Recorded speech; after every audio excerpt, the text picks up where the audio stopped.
처음에 판타지에서 시작됐어요. 이연걸의 태극권이 저 중학교 때 이제 했었는데 굉장히 인기가 많았고, 그거 보면서 태극권은 저렇게 신기한 힘을 쓰나 해가지고, 그 전에도 무술은 관심이 많이 있었지만 이제 무술책 보고 이제 이러다 보니까 태극권 책을 많이 사서 보게 됐어요. 그게 시작이었고, 중학교 3년부터 고등학교 3학년 때까지 태극권, 진시 태극권 책을 하나 구해가지고 이거를 독학을 했어요. 그때 열정을 걷다 많이 쏟아부었거든요. 그때만 해도 동영상이 없었어요.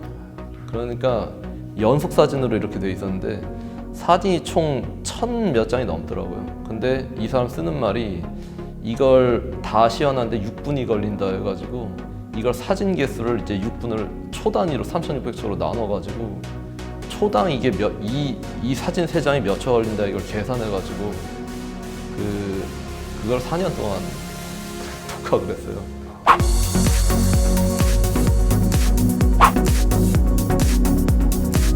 네, 서울에 이제 진시태극권 도장이 있었어요.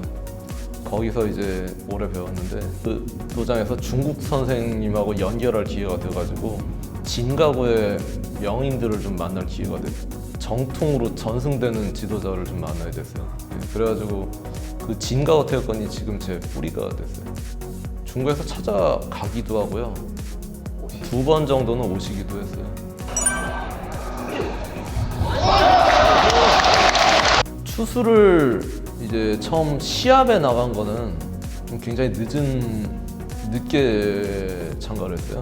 언제 참가했냐면 2011년도 그 8강전에서 어떤 사람한테 졌는데요. 그 선수가 레슬링을 하던 사람이었어요. 크게 졌어요. 근데 그 선수는 기술이 단순했어요. 추수를 할 줄 알긴 했지만 기술이 한 2-3개밖에 없었거든요. 근데 걸린 족족 넘어갔어요. 제가 그때 되게 좀 깨달은 바가 뭐였냐면, 선수라면 준비할 수 있는 건 다 준비해야 되는구나. 이게 첫째였고, 그리고 두 번째가 내각권이 아무리 무슨 뭐 신비하고 어쩌고 해도 상식에서 벗어나지 않는다. 힘은 있을수록 좋은 거지, 있는 힘을 일부러 없애가지고 효율적으로 만들 필요는 없다.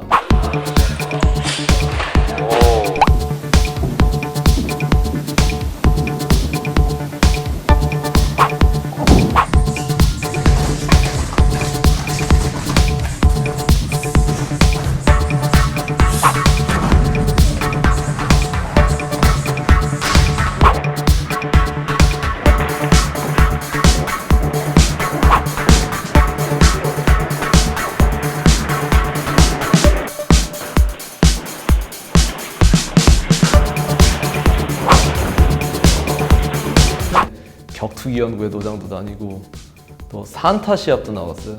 그리고 이제 그렇게 해서 이제 우승도 하기도 하고, 나중에 저와 같은 목적을 가진 어떤 추수 그 선수들이 모여서 2년을 준비했어요. 3명이서. 원래 이 추수 경기가 2분 1라운드인데 그분들은 1분씩 돌아가면서 하고, 저는 혼자서 나오지 않고 계속 방어를 하든 넘기든 10라운드를 했어요.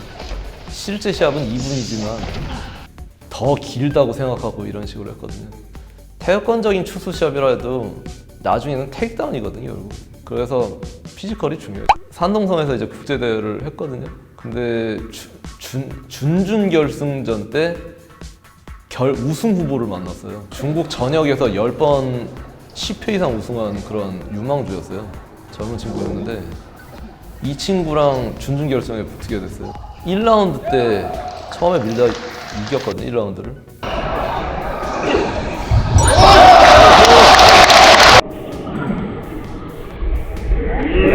근데 2라운드가 하는데 시합 시간이 이상하게 길었어요.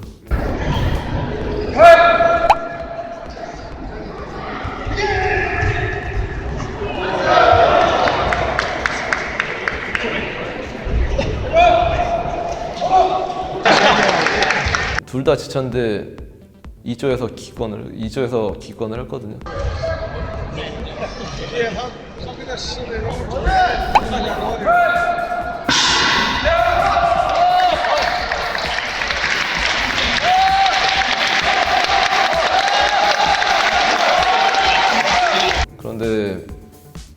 보니까 자국 선수를 이기기 위해서 5분 30초로 시간을 끌었더라고요. 체력 훈련 하기를 참 다행이었죠.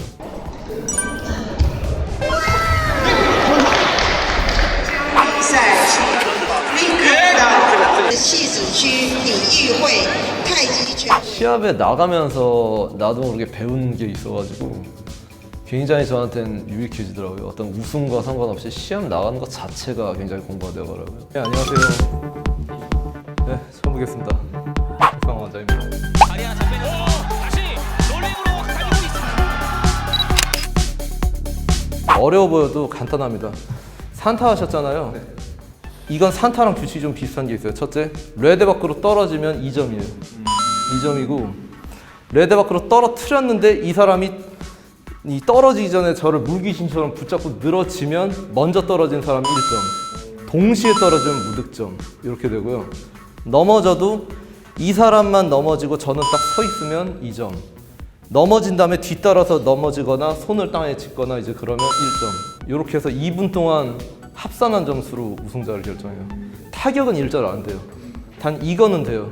어깨로 세게 밀거나 팔뚝으로 이렇게 치는 건 안 되는데 팔뚝으로 접점한 상태에서 탁 밀거나 이건 돼요. 그리고 그래꼬로만 레슬링하고 나머지는 똑같아요. 근데 무릎이 땅에 닿으면 안 되고, 그리고 이 그립을 하면 안 돼요. 그리고 발로는 걸고 다 할 수 있어요. 상대를 넘길 때 이 사람 넘어지고 난 서 있는 걸 중요시 하다 보니까 내 체중을 실어서 이렇게 맺히는 게 없고, 이 사람이 무너진 각도를 되게 빨리빨리 찾는 연습을 좀 많이 해요. 굉장히 최소한의 동작으로 넘길 수 있는 게 좀 많아요. 이 사람 어깨를 이렇게 뜨게 만들면, 이 어깨를 뜨게 만들면 왼쪽에 고관절이 위로 뽑히게 돼 있어요. 가라앉히면서 쓱 뽑고 아래로 이렇게 들어가요. 뜬 고관절 그대로 앞으로 쓱 이렇게 들어가요.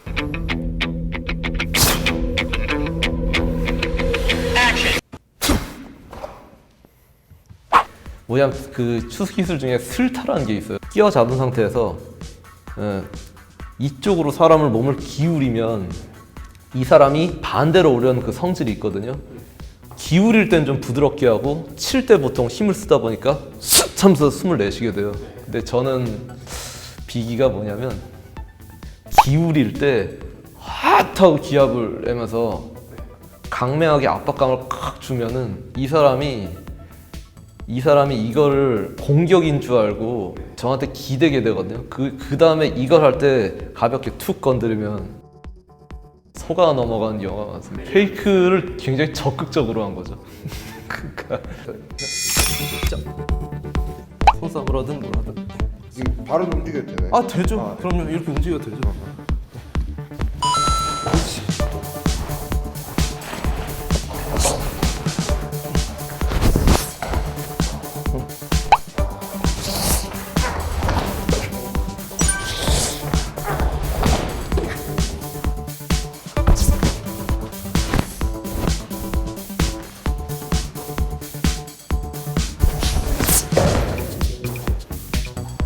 강명하게 압박감을 칵 주면은 이거를 공격인 줄 알고 저한테 기대게 되거든요. 그 다음에 이걸 할 때 가볍게 툭 건드리면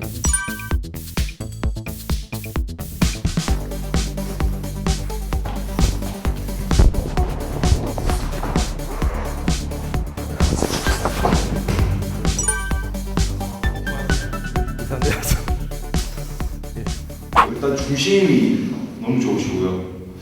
그 기술을 걸 때 쓰는 한 동작의 폭발력이 엄청나세요. 네.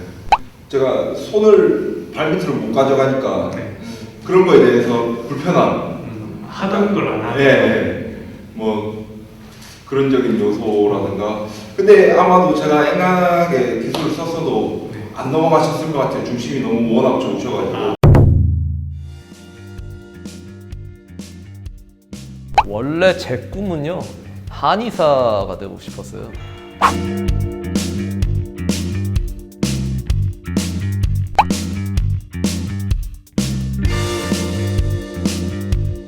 한의대가 좀 들어가기가 어렵잖아요. 사실 공부도 많이 해야 되고 그때 수련을 굉장히 무리하게 해가지고 이 무릎을 꿇지를 못하고 이 조금만 뛰어도 이게 굉장히 아픈 적이 있었거든요. 그래서 한번 수술을 했거든요. 근데 회복이 안 됐어요. 재활을 한번 받아봤는데 기량이 부상당하기 전보다 훨씬 뛰어나졌어요.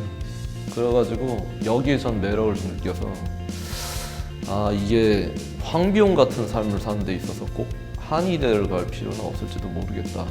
어쩌면 내가 무술을 하다 보니까 다친 것도 꽤 있어서 나와 비슷한 이유로 다친 사람들한테 오히려 좀 더 도움되지 않을까 이러면서 놓고 있던 학교 공부를 다시 하게 되고 대학원을 다시 그때 갔어요.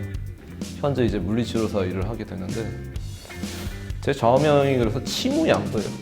치료와 무술을 양길을 같이 간다. 황비용의 꿈을 대충 요거 비슷하게 실현해야 되는 셈이죠. 임상에서 물리치료를 하는 것 자체가 태극권을 더 깊게 이해하는 데 도움되는 게 많아요. 물리치료를 통해서 총괄적인 사람 몸의 어떤 그런 여러 가지를 보게 되면 태극권도 다른 부분들이 좀 많이 보이거든요.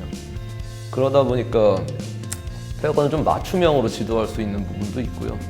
또 재활의 한 요소로 응용할 수 있는 눈도 좀 생기고요.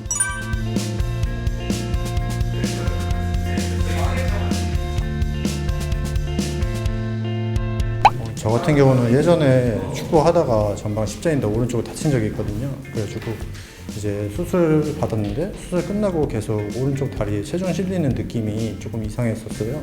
혹시나 하는 마음에 이제 여기 한번 인터넷에서 보고 찾아왔었는데 운동하다 보니까 생각보다 도움이 많이 돼가지고 계속 하게 됩니다. 지금은 조금 괜찮아지셨어요? 예, 반장님 같은 경우는 기본 자세 같은 걸 해도 계속 신경 써주시고 그리고 중간중간에 한 번씩 이제 이게 실제로 어떻게 쓰이는지 용법 같은 것도 알려주시고 그래서 이제 추수나 이런 걸로 실제로 써볼 수 있게 이렇게 좀 연결이 되다 보니까 학습이 좀 빠른 것 같아요. 일단 큰 목표는요. 태극권사라면 꼭 도달하고 싶은 5층 공부를 죽기 전엔 이루고 싶습니다. 그리고 끝까지 수련하고 치료를 놓지 않아가지고 좋은 본보기가 되고 싶고요. 대만의 시합에 대해서는 우승을 하면 좋지만 당했던 부분은 극복한 결과가 좀 나왔으면 좋겠어요. 그리고 그런 태극권 발전에 있어서 정진무관이 그 중심이 되면 참 좋을 것 같습니다.